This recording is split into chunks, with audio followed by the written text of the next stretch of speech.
살인 바이러스의 비밀, 신종 인플루엔자는 왜 위험한가? 살인 바이러스의 수수께끼를 밝힌다. 이것은 코로나가 하타나마 마사카즈 김정은 옮김.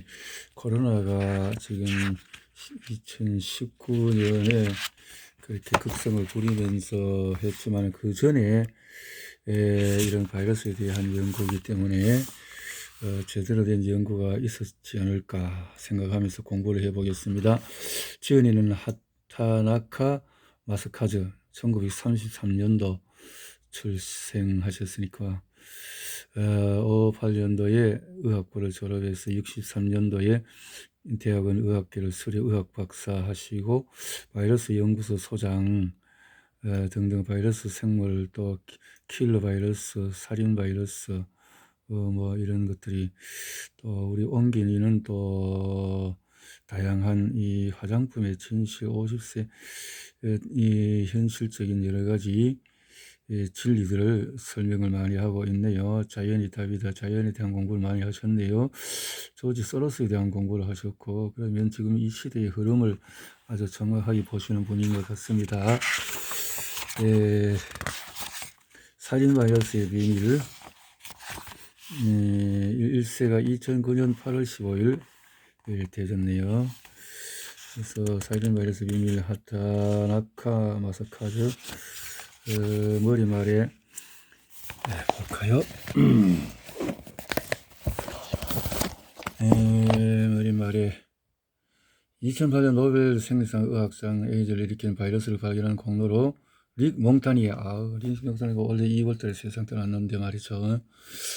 와 프랑스와 파리 시누스 그리고 하랄트 츠와 하우젠에게 돌아갔다. 몽타니에는 파리의 파스텔 연구소에서 종양 바이러스 부정으로 있었던 1983년 에이즈 환자에 의해서 절제한 경부 림프샘을 배양해 바이러스를 채취했으며 파리 시누스는 그 바이러스가 레트로바이러스 역전서 효소를 지닌 바이러스임을 발견했다. 에이즈 바이러스에 대한 미국의 로버트 갤러와 오랫동안 논쟁이 벌어졌지만 결국 노벨상 위원회는 프랑스 측의 손을 들어줬다. 이 책에서 필자는 에이즈 바이러스가 어떻게 병을 일으키며 그 치료법은 무엇인지 등을 자세히 해설할 것이다. 또 한 명의 수상자 하랄트 츠와 하우제는 1983년에 이후드종 바이러스 자궁경암의 병원체임을 증명했다. 이후드종 바이러스는 사마귀 등을 만드는 바이러스인데 그 중에서 16형과 18형 이 자궁의 암을 일으킨다는 사실을 밝혀낸 것이다. 또 간의 암을 만드는 바이러스와 성인에게 백혈병을 유발하는 바이러스 등은 현재 자세한 연구가 진행되고 있다. 어떤 바이러스가 어떤 세포를 암으로 바꾸는지도 소개할 것이다. 겨울은 인플루엔자가 유행하는 계절로 인플루엔자 걸리면 한 38도가 넘는 고열이 나며 매우 괴롭다. 이 인플루엔자는 다른 감기와 달리 휴먼 게놈이 병을 일으킨다. 노인이나 아이, 의료 종사자들 반드시 인플루엔자 예방접종을 받아야 한다. 이 책에서 백종 효과적인지 해설할 것이다. 조류독감은 새를 통해서 전염되며 사람에게 전염될 가능성도 내포하고 있다. WHO는 신종을 경계하고 있다. 아프리카에서는 지금도 출혈을 포함한 이런 살인 바이러스가 맹위를 떨치고 2004년도 사스가 있었고 우리 중에 감염자 접촉이 탈 없는 생활을 하는 사람이 있다. 이것은 면역력이라고 한다. 세균을 일으키는 병에도 바이러스가 감염을 한다. 또 뭐 바이러스는 0157 콜레라, 디프테리아 등의 독소 성분이다. 바이러스가 세균을 녹여서 독소를 뿌리면 병이 되는 것이다. 이 책에 여기에 대한 연구 성과가 설명되고 있다. 2003년에 인간 게놈이 해독이 되어서 여러 가지 사실이 밝혀졌다. DNA 속에 바이러스 DNA가 살고 있다는 사실도 발견이 되어졌다. 바이러스는 대부분 RNA 게놈을 가진다. 이에 따라서 생명의 기원은 RNA였다고 추측을 하기도 한다. 또 쓰레기로 성행했던 게놈의 DNA가 많은 RNA를 만들고 있다는 사실도 밝혀졌다. 레트로바이러스라고 부르는 RNA 바이러스 조각이 정크 DNA 대부분을 구성하고 있는 것이다. 바이러스는 무생물이지만 생물과 관련이 있음을 알 수 있다. 이 책을 읽으면 바이러스의 정체를 알 수 있을 것이다. 하타나카 마사카즈. 예, 책은 뭐 그렇게 화려하지 않은 책인데 간단한 책인데 내용은 아주 비밀스럽고 또 신비스럽고 또 깊은 연구가 있었던 내용인 것 같습니다. 컨텐츠는 살인 바이러스 대도 세계인의 생명을 앗아간 인플루엔자 바이러스에 대해서 스페인이라는 인플루엔자에서 순식간에 사람의 목숨을 뺏은 공포의 출혈 바이러스에 대해서 독일 뭐 이렇게 살인 바이러스에 대한 700명이 넘는 사망자를 낸 사스, 또 20세기 등장한 불치병 에이즈에 대한 내용들이 이야기가 되어 있고, 바이러스를 일으키는 백혈병, 그 간암을 일으키는 비형 등등. 좋네요. 바이러스 정체를 밝혀낸다. 바이러스, 그리고 바이러스에 대항하는 인간의 지혜와 그 어떤 면역에 대한 내용들이 쭉 나오고 있는 건데요. 세균의 감염을 박테리오파지 바이러스, 박테리오파지 대한 내용들이 있고, 식물을 습격하는 각종 바이러스에 대해서 담배 모자이크라든가 또 오일 모자이크 병을 일으키지 않는 것들, 지구상의 모든 생명의 기원은 RNA인가 40억 년 전 이렇게 인간의 시작이 이 지구의 시작이 그 정도로 이렇게 연구가들은 보고 있는 거죠. 자, 살인 바이러스의 대두 일장에 대해서 스페인 독감, 조류 독감, 출혈 바이러스, 사스 바이러스, 그리고 HIV, 옛날 인류는 각종 바이러스 습격으로 많은 희생자를 내었다. 그래서 신형들이 일어나고 살인 바이러스에 대해서 생각을 해보자. 그림을 누가 이렇게 잘 그렸네요. 세계인의 생명을 앗아간 인플루엔자 바이러스에 대해서 스페인 독감, 조류 독감 바이러스에서 전 세계 4천만 명의 목숨을 앗은 스페인 독감은 1918년 유럽에서 스페인 독감이 유행했고, 이를 계기로 전 세계 사람들이 스페인 독감에 걸렸다. 1차 세계대전이 한창 벌어지고 있었는데 전쟁터에서 싸우던 병사들이 이 스페인 독감에서 목숨을 잃었다. 당시에 독일군 참모 총장이었던 에리 르덴도르프는 1937년까지 살았는데, 독일이 전쟁에서 패한 것은 병사들이 인플루엔자에 걸리기 때문이며 패전의 책임을 바이러스에게 돌렸다 할 정도였다. 이 병을 스페인 독감이라고 부른 이유는 유럽의 가장 서쪽에 있는 스페인에서 대유행, 또 스페인 독감은 스페인뿐만 아니라 유럽을 전역을 휩쓸었고 전 세계로 확산, 또 물론 일본에도 스페인 독감이 상륙해서 39만 명이 죽었다. 당시 한국에서도 14만 명이 사망했다고 한다. 당시 전 세계에서 이 바이러스에 희생된 사람의 수는 무려 4천만 명에 이른다고 한다.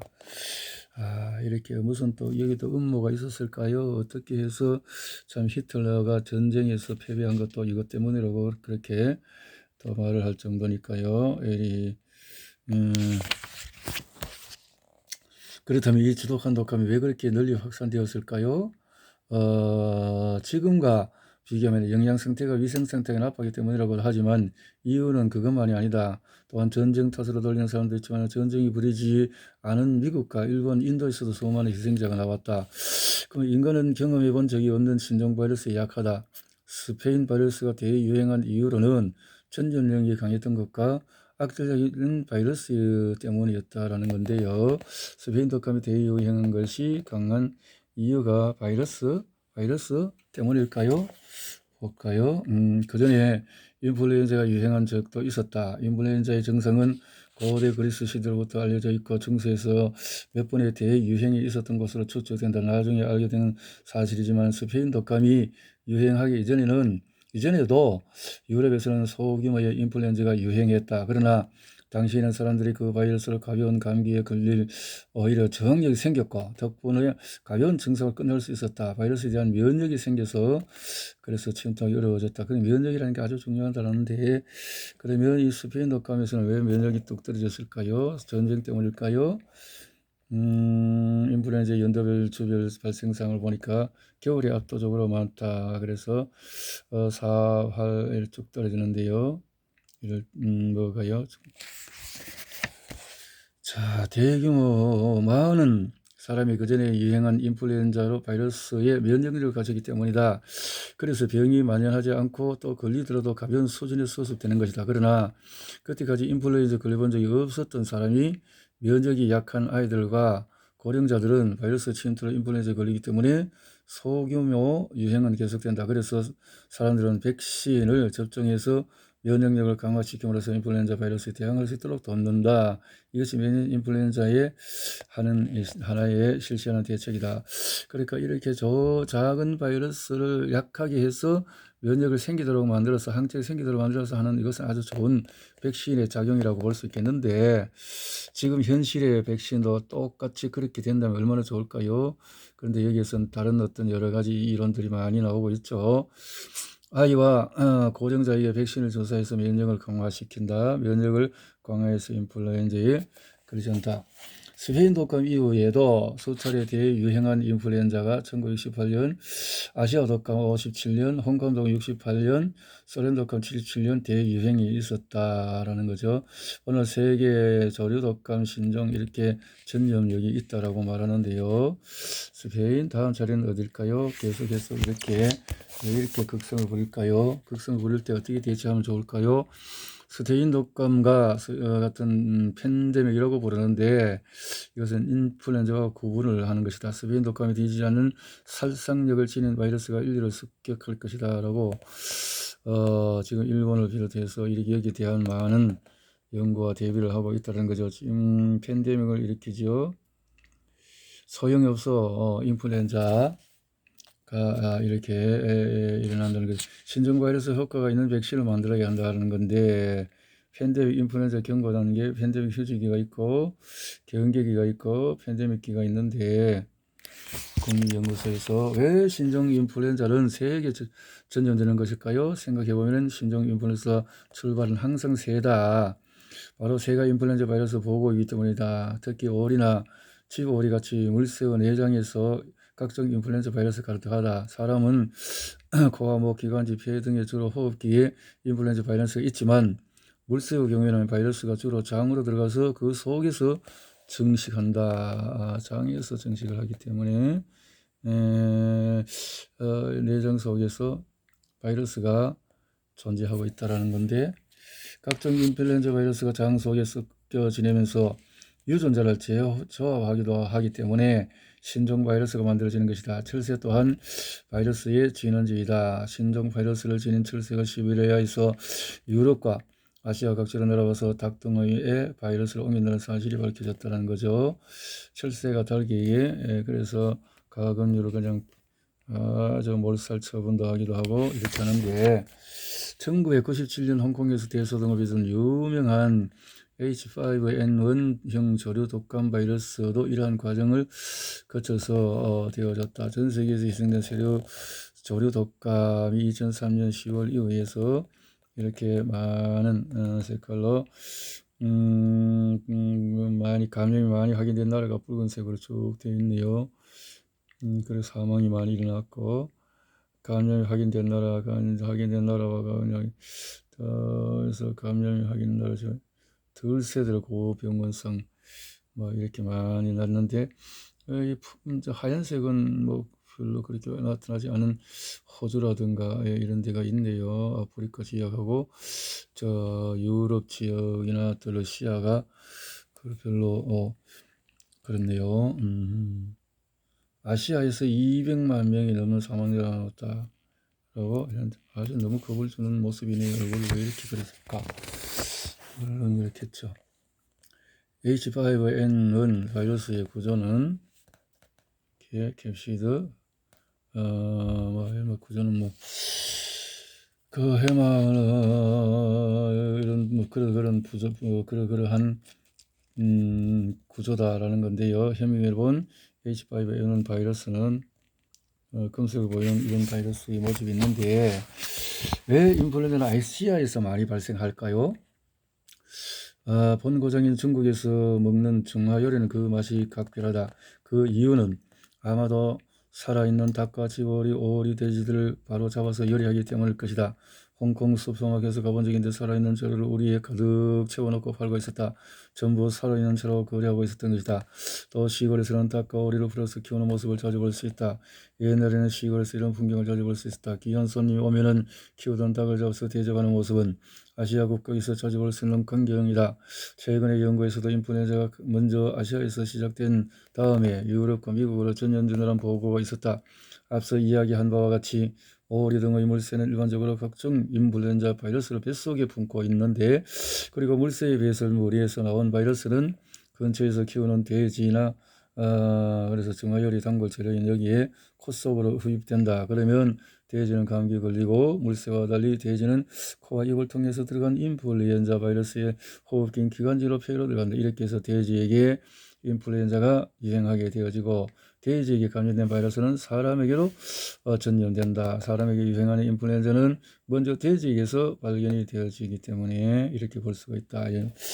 인플루엔자 바이러스는 돼지를 거칠 때가 많다. 오리똥을 통해서 돼지로부터, 그래서 이 돼지 음식이 또 중국 음식을 많이 먹는 아시아에서 이렇게 나타난다는 건데요.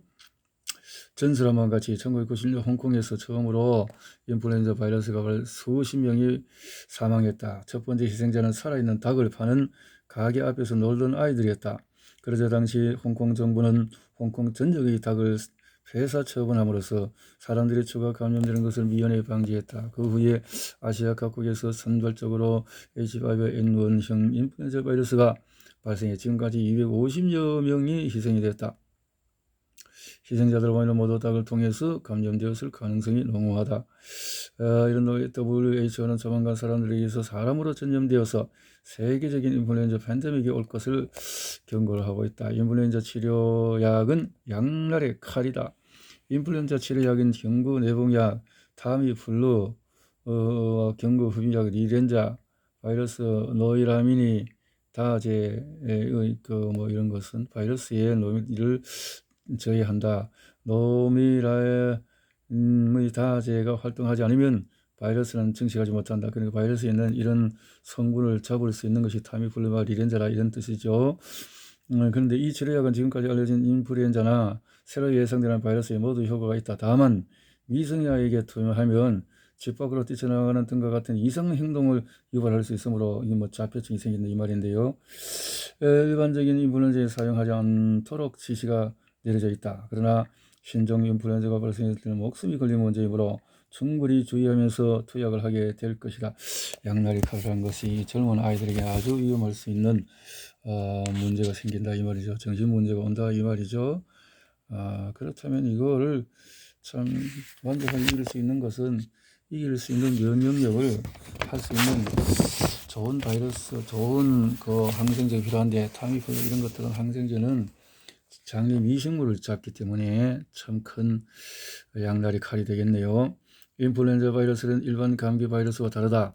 앞에서도 말했듯이 20세기 들어와서 4차례에 걸친 인플루엔자 바이러스 팬데믹이 보고되고 있다. 1918년 스페인 독감과 1957년 아시아 독감, 68년 홍콩 독감, 77년 소련 독감이다. 특히 57년 아시아 독감 때는 당시 대학생이던 필자도 교토에서 독감이 걸려서 39도까지 오르는 고생을 했다. 일반 감기는 코감기, 목감기를 하지만 서로 바이러스에 감염되어서 나타나는 것이다. 감기라는 것이 코감기는 리노바이러스, 목감기는 아데노바이러스, 또 코로나바이러스에 감기되어지는 것이다. 콜라콜라한 것은 코로나바이러스나 아데노바이러스고, 콧물 감기 이런 것들은 리노바이러스라 이런 뜻이네요.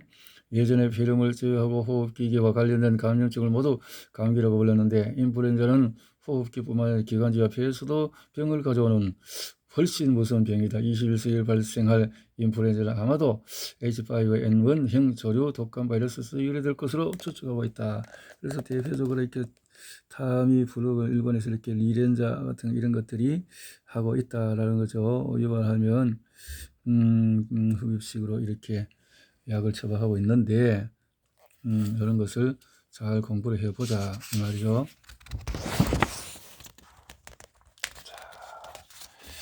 신종 인플루엔자가 발생하면 어떻게 할까? 옛날과 달리 지금은 인플루엔자가 발생하면은 전보저특이 등을 타고 순식간에 발생지로 전 세계로 확산된다. 그래서 확산률이 굉장히 빠르다는 거죠. 일본에서 입원 환자가 13에서 200만 명, 사망자는 17에서 64만 명에 이를 것으로 추측을 했다. 스페인도 독감을 추측해 볼 때 그렇다는 거죠. 교통수단의 발달에 유행을 가속시킨다. 그렇죠. 이렇게 빨리빨리 전파가 되죠. 그리고 일반적으로 인플루엔자에 감염된 사람이 기침과 재채기, 침 등을 통해서 배출된 바이러스가 사람을 통해서 흡입할 때 이렇게 되기 때문에 외출할 때는 반드시 마스크 착용하는 것이 또 손발을 씻는 것이 중요하다는 건데, 신종 인플루엔자의 파괴력은 미지수다. 새로 이것은 정부는 인구의 4분의 1이 감염되어서 의료기관을 찾아가는 환자의 수가 최대 2,500만 명에 이를 것으로 대책을 하기도 한다. 사람에게서 전염되는 것이기 때문에 인플루엔자는 사람에게서 사람으로 감염되므로 다른 사람에게 옮기지 않는 것이 중요하다. 인플루엔자 감염 증상이 나타난 사람은 병이 더 악화되고 주위 사람들에게 감염되지 않도록 집에서 쉬는 것이 좋다. 어쩔 수 없이 다른 사람 접촉할 때는 기침이나 재채할 때 티슈로 입을 막거나 마스크를 착용하는 것이 좋고, 현재로서는 아직 인플루엔자가 출현하지 않았지만은 신종 인플루엔자가 출현했을 때도 보통 인플루엔자와 마찬가지로 이와 같은 감염 예방 대책을 지키도록 노력하는 것이 중요하다. 그 밖에 후생도 등성은 현재 신종 인플루엔자 환자와 가까이 접촉할 기회가 있어서 감염 가능성이 높은 사람에게 인플루엔자가 발병하기 전인 항인플루엔자를 먹여서 발병 위험성을 억제하는 방법도 검토하고 있다. 자, 의료기관을 찾아갈 때도 주의하자. 지금까지 동남아시아 사례를 보면은 고병원에서 조류독감의 증상은 발열, 기침 나기도 하는데 이렇게 또 치사율도 굉장히 높다. 60%. 앞서도 말했지만 지금까지 N1, N5, N1 조류 독감에 감염된 사람의 수는 주로 아시아를 중심으로 380명, 그중에서 250명이 사망했다. 이렇게 인플루엔자를 다른 사람이 옮기지 않도록 한다. 휴양. 그래서 이렇게 기침 에티켓을 갖자 했군요. 팬데믹을 대비한 비축 물품의 예는 먹을거리를 준비를 하고 기타 이런 준비를 해놓고, 상비품을 또 나름대로 준비를 하고, 대책 마스크, 고무 장갑 등을 준비하고, 손전 등을 준비를 하자 있네요. 인플루엔자 바이러스의 종류는 지금까지 한해인 인플루엔자 바이러스 중에서 A형이라고 부르는 바이러스였다. B형, C형 이렇게 했는데, 인플루엔자 감염이 의심될 때는 어떻게 하면 좋을까요? 자, 바이러스는 세 종류가 있다. 그게 A형, B형, C형이 있다. A형은 대표적이고 변이가 적은 것이고, B형보다 또 인플루엔자 더 유행하지 않는 또 C형이 있다. 순식간에 사람의 목숨을 빼앗는 공포의 출혈열 바이러스에 대해서 봅시다. 인플루엔자 여기까지만 보고 일단